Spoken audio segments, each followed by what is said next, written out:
markets, we would call our broker with a push button or rotary. Actually, I had a rotary phone when I was trading. So that means you would put your finger in a little hole, spin it around on the face of the phone, let go of it, and it would spin back.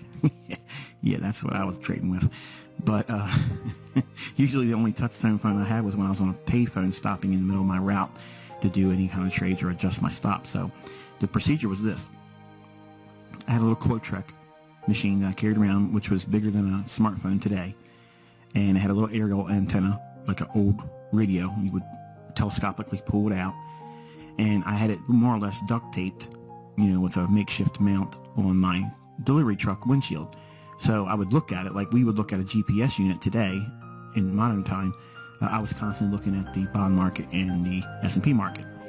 And if I was in a currency or a grain market, I'd have that quote up there too, and I would be constantly watching it.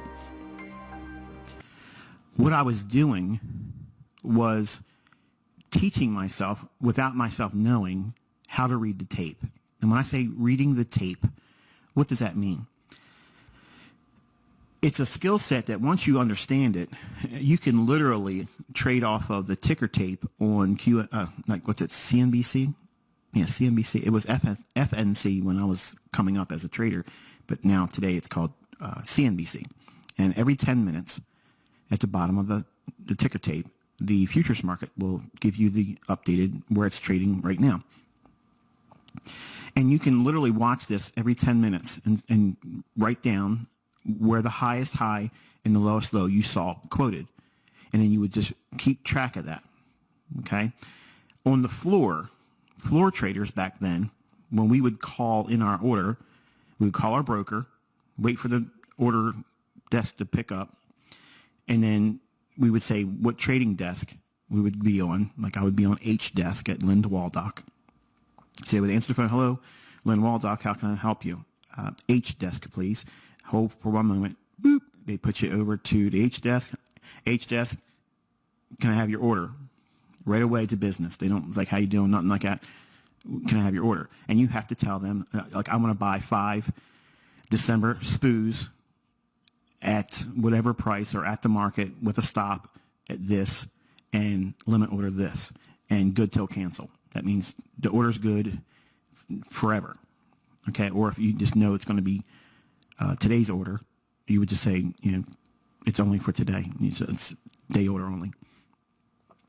They would say, okay, hold for your fill. If it was a market order, if you say like buy me now or sell me now, and you tell them I'll hold for confirmation, they say, okay, hold for 1 second. They put you on hold.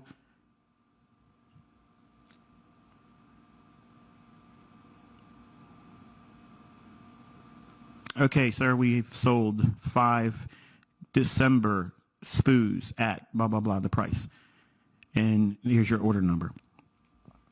Any other orders? No, sir. All right. Thank you very much. That's it. You're done. That was the process. Okay. You guys are all spoiled. Okay. You can get on and click and click and click and you're done.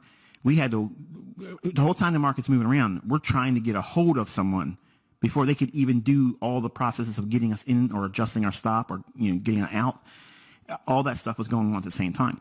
So it was important to know what the markets were doing from a tape reading standpoint, because when markets started to run, I wanted to be getting out.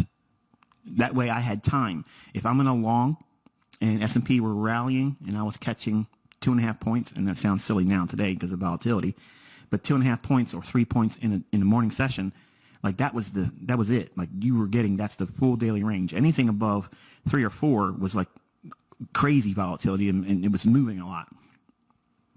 But we were making careers on that little bit of a movement. And that's okay. But nonetheless, once the move started taking place and I was in a long and it was rallying up, I was calling my broker if I felt that I needed to be getting out of it, which at that time was a lot, because once I got profit on my open position, I'd freak out and want to take my profit because I was a new trader.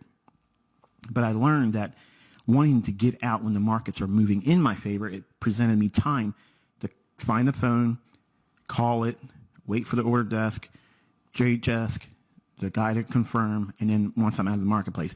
That's all time. And the whole time, the market's moving.